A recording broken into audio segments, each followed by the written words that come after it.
It might be the new year, and so happy new year to you all, but I'm afraid that it's just as shambolic and terrible as always. But that seems to be the way that you all like it, so we won't change it. I hope you've enjoyed the video that's been uploaded today, which shows the Test Valley Motor Enthusiasts New Year's Day run. That took actually a little while to put together, a bit longer than normal. My lady wife actually helped me out with some of the filming and also sort of the commentary for the first time. So we are actually doing things on the channel already. It's only the first day of 2023. We've already made some sort of experimental moves. Don't worry though, we're not going to be throwing all the old sort of rubbish away that we normally do. It'll all be staying too. So we're going to be talking tonight about Maestros and Montegos. Now, Maestros and Montegos are cars that are very dear to my heart. It's probably some of you as well. Not because they were necessarily the best cars, but just because my grandfather in particular had a lot of Maestros. We think he had at least 5 of them, if not more. And he had them from the sort of mid 80s right away through to the late 1990s. He had lots and lots of them. The favorite ones that I knew were the um, Van der Pla that he had, and also the Mayfair that he had.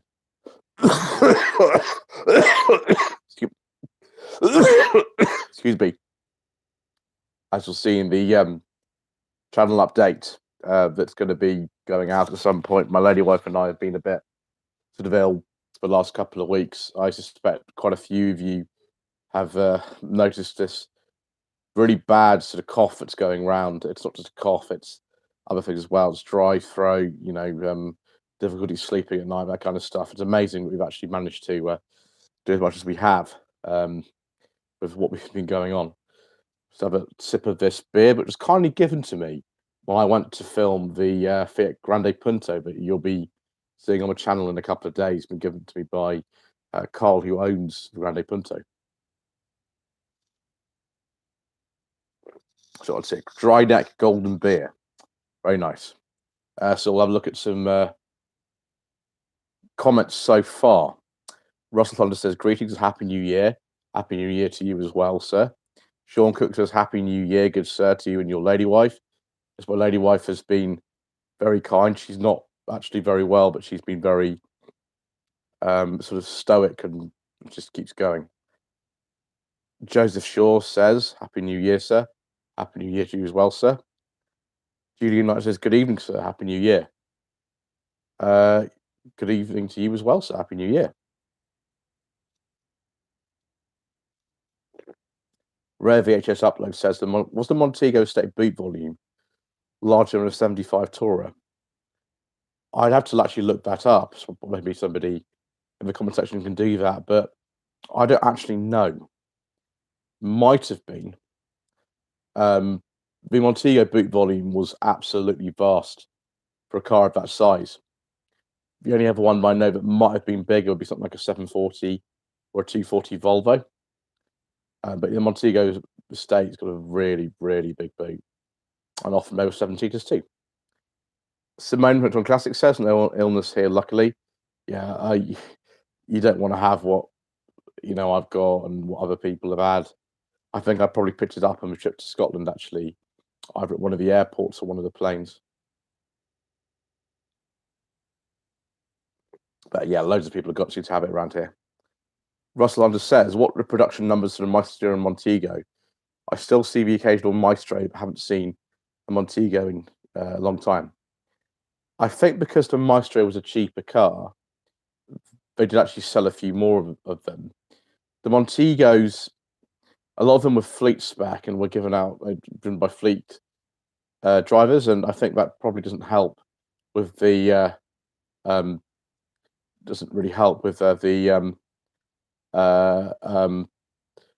kind of longevity of them. They were driven normally quite hard.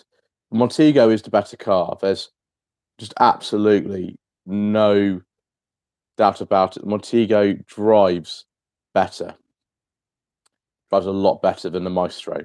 I think it's something to do with the longer wheelbase in the car, because it is a bit longer than a Maestro. Other than that, I don't really know. I've driven two 2-litre Montegos, one saloon, one estate, and they were both fantastic. Maestro is also good, but with that 2-litre O series, the Montegos absolutely fly as well. Julian Knight says, "What's the original production period of the MG Maestro 1600?" So the MG Maestro was available for launch in March 1983, and until July 84, it was available with what's called the R series engine, which might as well have been called a much ruder name that you can think of, because it was an abysmal engine. It was developed from the E series, sort of 1.5, 1.75 E series that went into the Maxi and the Allegro, but a terrible, terrible, terrible engine. It was so bad that they took it out of production in July 84 and replaced it with the S series that actually continued right away until 1993. For a very brief period between July and October 1984, there was a special MG version of the S series, which you've developed rather than 85 horsepower, 103.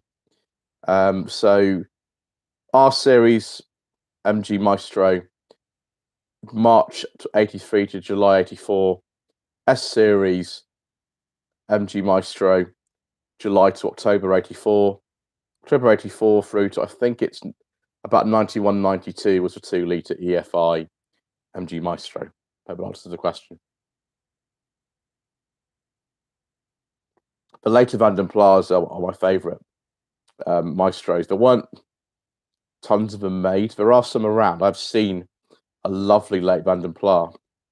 The best ones are the two-tone ones, and they really weren't made for very long. They were made maybe mid to late 86 to sort of late 88, because in 88 the Vanden Plas was taken out of production along with I think all the other Vanden Plas apart from the Rover SD3.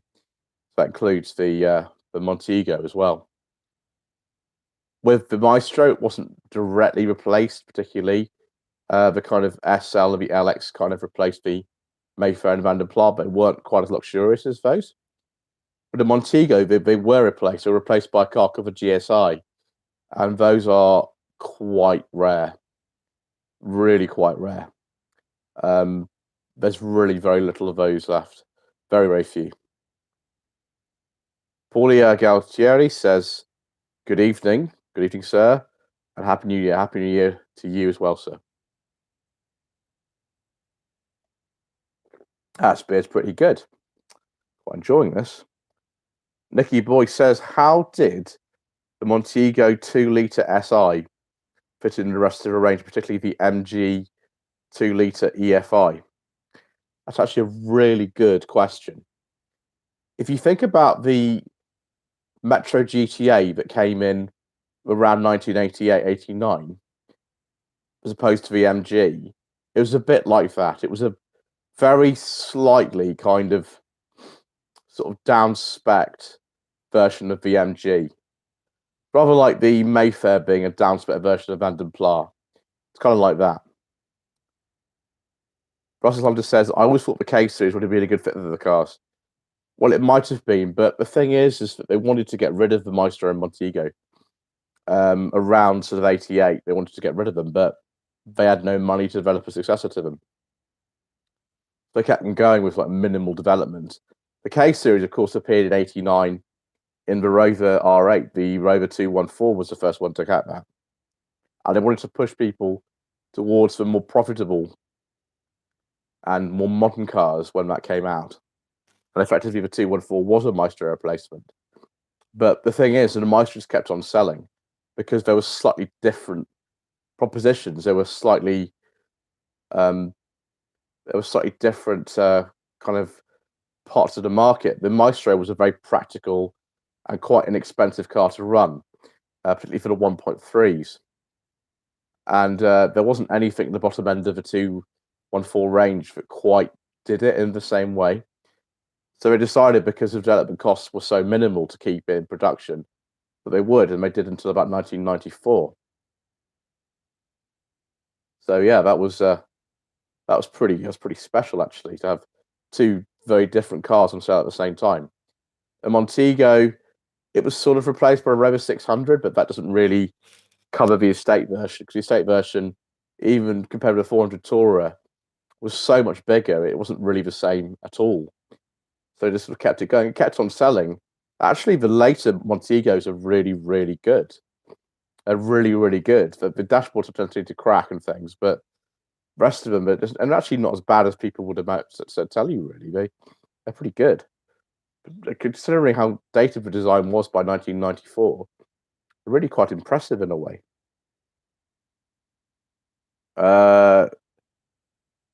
Sean Cook says a local television repair company, I presume this is in Northern Ireland, used Montego 1.6L estates up to very high mileage in the late 80s, early 90s. One thing you have to have in a Montego is power steering. They are very, very heavy cars with no power steering. Maestro, particularly the 1.3, isn't too bad. 1.6 Auto is a bit heavy, but the Montego, yeah, that's hard work, that. Paulie Gachiri says, how come the Montego 2-litre EFI Van den Plar estate never had leather as an option? I don't actually know.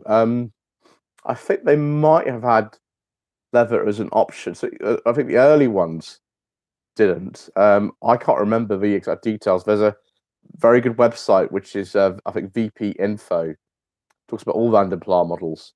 That might tell you the exact details about that, but can't remember exactly about that. Giuseppe Pastore says, next time you're in Wiltshire, come and drive my Alpha 75 3-litre V6. Could just be, that sounds interesting. Send me an email. You see the email sort of on the screen of most of my videos. I think I put it up on today's video as well, as far as I remember. You see that. Send me an email and we can work something out. I very much enjoy driving Alpha 75s or any Alphas. That's good. Nicky Boy says the Montego estate can be specified as a 6 or 7-seater. That's interesting. Was that the Van den Plar, or was that more than one model, sir? Chambers 101 says, Happy New Year. Happy New Year to you as well, sir. Enjoying this beer. The Montego Van den Plar that I filmed, it was right at the end of the Gaydon show. It actually did better than all the other parts of the Gaydon show, which is really funny. That was a lovely 87 Montego Van den Plar EFI saloon in a really nice condition. Lovely, I think, Moonraker blues and then the colour. Very, very, very attractive car. Really nice. Beautiful condition. I really, really enjoyed that. The only problem was, for insurance reasons, I couldn't drive it.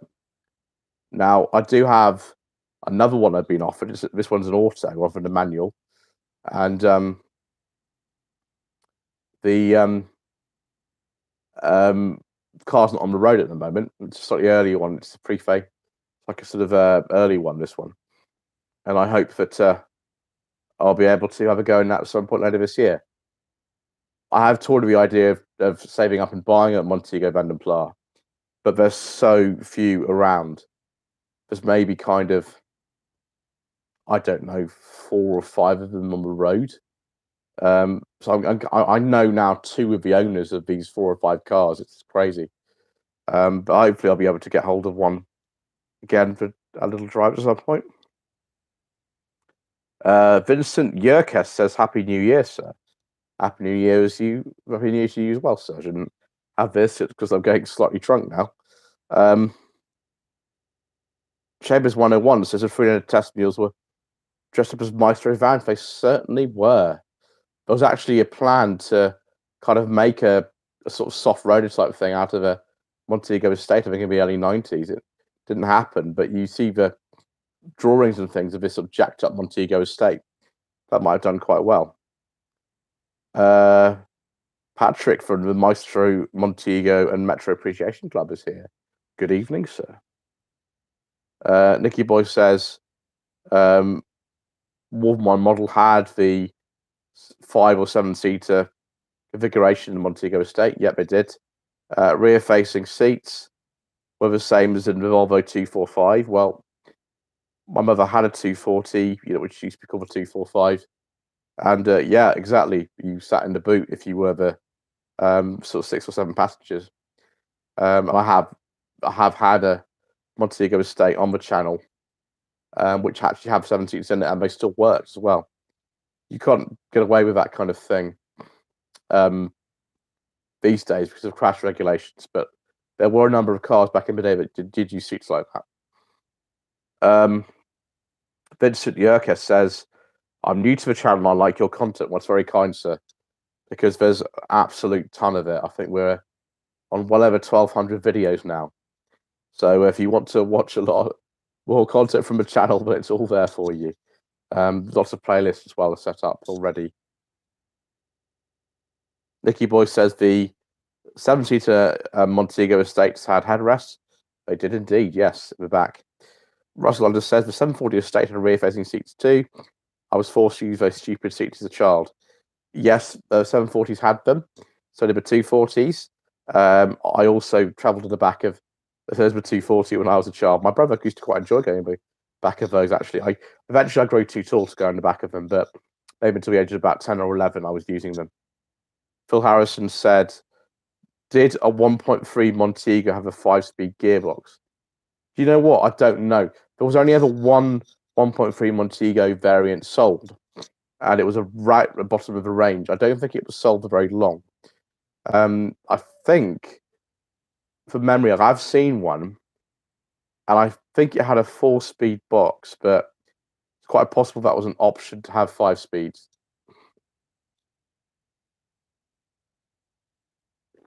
Patrick from the Maestro Montego Metro Appreciation Club says, there's a Van der Pla Montego convertible somewhere. I've never seen that. That's interesting. Martin Clapton says, Happy New Year. Happy New Year as well, sir. On the subject of the larger seater estates, I believe the 504 estate had the option of the extra seats at the back as well. It very much did. Many, many years ago, the friend of one of my mother's had a 504 estate, and they did have, there's either 8 or 9 seats in total. I think they call it the Familial, and they are enormous. For years and years in Africa, the 504 estates were used as bush taxis, and they made them for a lot longer in places like Argentina and other countries than we did over here. Russell London makes a very good point about the 1.3 Montego, but it wouldn't really pull the skull off a rice pudding. Yeah, it doesn't. I mean, it's 68 horsepower. I suppose it's okay if you're pootling around town and someone has dropped a 1.3 into a Montego estate. They never sold them when new, but they dropped one into a Montego estate. Why they've bothered, I don't know, but there is one out there, and that's probably horrifically slow. So Patrick from the Maestro Montego Metro Appreciation Club has said that 1.3 Montegos he's seen are all 4-speed manuals. That makes sense. I mean, I think 5-speed could be an option, be the Volkswagen gearbox in that. But probably if you're going for the 1.3, then you had the desire to save as much money as possible, and so you wouldn't have gone for the 5-speed. Phil Harrison says, I dare to suggest the ultimate 7-seater, the CX Familial. Yeah, those are enormous as well. They're like a minibus. Flying Vitilot says, good evening from France and Happy New Year. I think it's Joyeux Année in France, as far as I remember. Joyeux Année.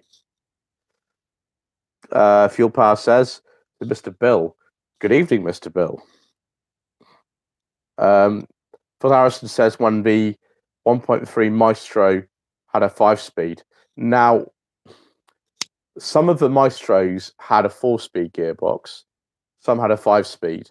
The 1.3 Mayfair that Patrick has, which I've driven, had a 5-speed in it. It's an 87, I think, is one. It might be an 88. I can't remember actually on that. It's one of the two. They were only sold for a really short period of time. But definitely those 5 speeds. Some of the so you get a 5-speed an option on a lot of the 1.3 Maestros, even if it wasn't standard. Another sip of this.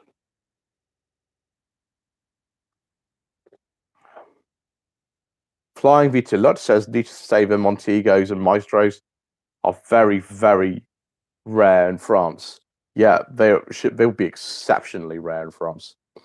I don't think I've seen one on my trips over there for a long, long time. Russell Hunter says, thinking about it, didn't the early Sierras have 1.3s?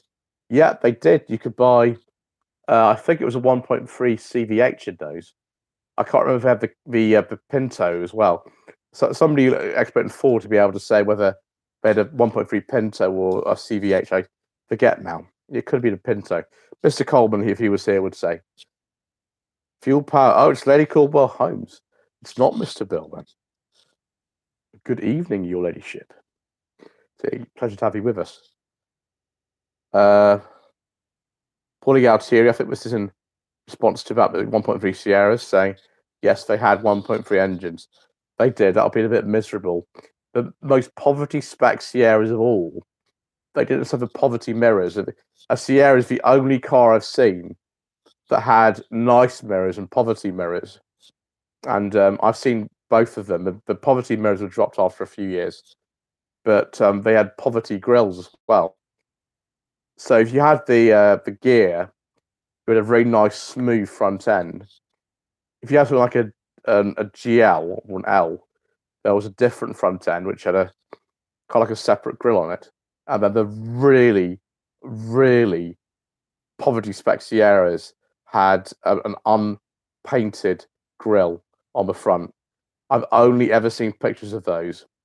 I'm not even sure they'd sold very many over here, but yeah, the Sierra was the ultimate example in how to kind of make you move up the range when you came into the Ford showroom, because the low spec ones looked so utterly miserable.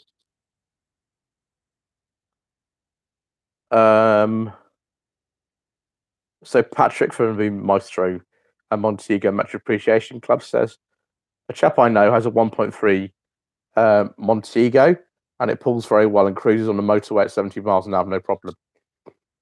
Yeah, it's probably okay. I've driven less powerful cars on a motorway with only 4 speeds like that, and sometimes they're okay. Paulie Galtieri says the Capri had a 1.3 sort of like poverty spec one as well.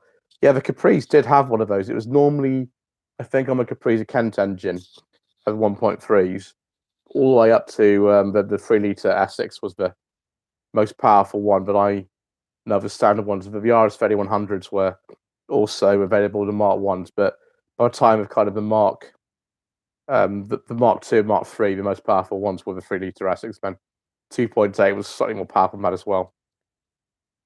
Ross London says a friend of my father's had a 2000E Sierra Sapphire with grey leather and air conditioning. Yeah, the Sapphire 2000E is a beautiful car. It's kind of like a gear, but only more luxurious than that. And they are extremely attractive cars. I think I've seen 1 or 2 in the last 10 years. They're very, very nice, those ones.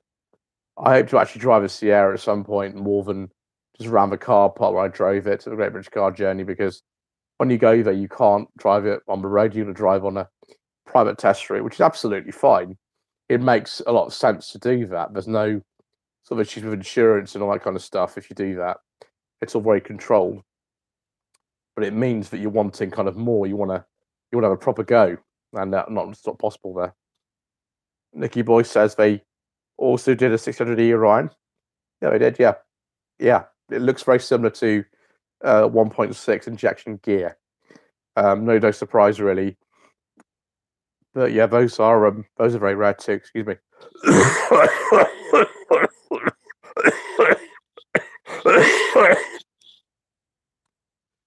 Yeah, I don't know how to done all these videos really like this, but I have just kept going. Right, so a sip of this. I'm looking forward to not having this illness quite soon. It's not fun. Patrick says I'm on the lookout for an early '83 Maestro. Yeah, Maestros were launched in March '83. Now, some of them though were registered, of course, before the launch date. Those would have belonged to Austin Rover, and some very early pilot-built cars were made in '82. I think specifically Patrick's on the lookout for one of those. They don't come up very often at all. They're very, very, very rare. They possibly might be amongst the most valuable Maestros of all, actually. The early ones like that. I know what I prefer. I prefer a nice sort of late model Van den Pla, but that's just my opinion. Right. Does anyone else have anything else they'd like to ask? Otherwise, we'll probably finish a bit early today because I don't want to keep coughing on camera. It's not very pleasant, really.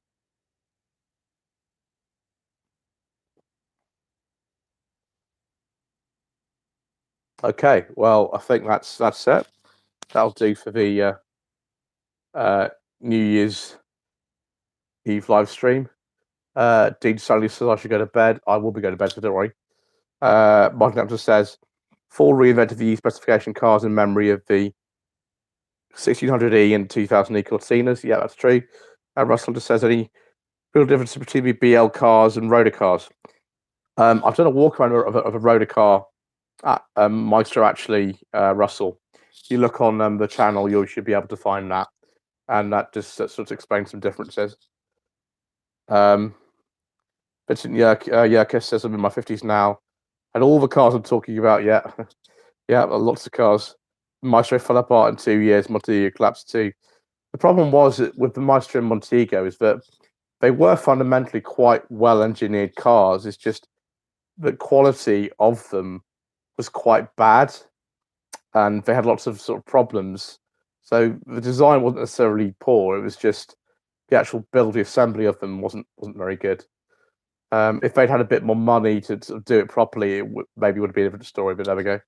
And Sean Cook says the early retail lamps on the Montego were designed to be self-cleaning, like the 123 Mercedes Benzes. Yes, they were. That's up until the mid 1988 facelift. After that, we smoothed them out. Right, I think that's enough for tonight then.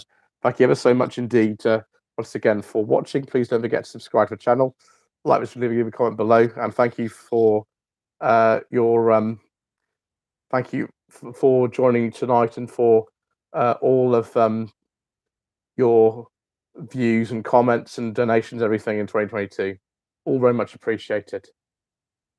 Thank you once again.